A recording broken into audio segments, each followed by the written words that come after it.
pag araw-araw tayo, palagi lang nag-aaway, naglalalisan, ano? There is no way. Totoo yan. Kaya ako, accept ko na lang yan. Magsikap na lang ako. Sa totoo lang. Kasi ako, sa totoo lang ako, mahilig ako sa pagkain, mahilig ako sa ano. Pero never ako, it happens na namiga ako dyan na, kagaya ng iba na pera ng asawa na pamiga nila doon, no. Alam niya ng mga anak ko, kahit eskwelahan, bakit ako binigyan ng leadership award you got? The most supporting parent, the most supporting mother. Because of that.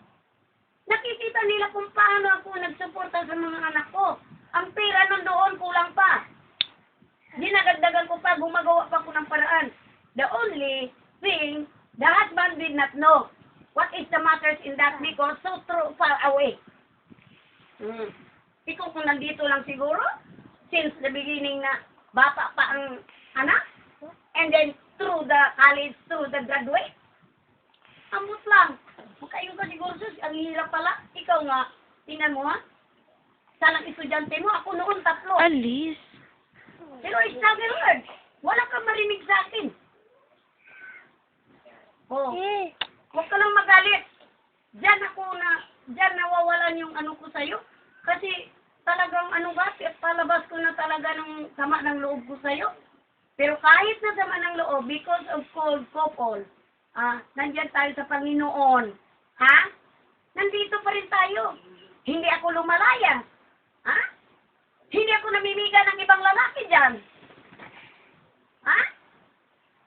Tinatanggap kong lahat ng problema sa buhay ko. Aray, didi ko. Because I hold na nakatayo pa rin ang poste ng pamilya natin. Ikaw yun.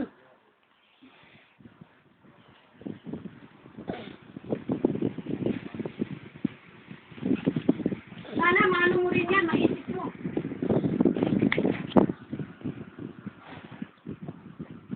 Palaging mainit ang ulo because of that.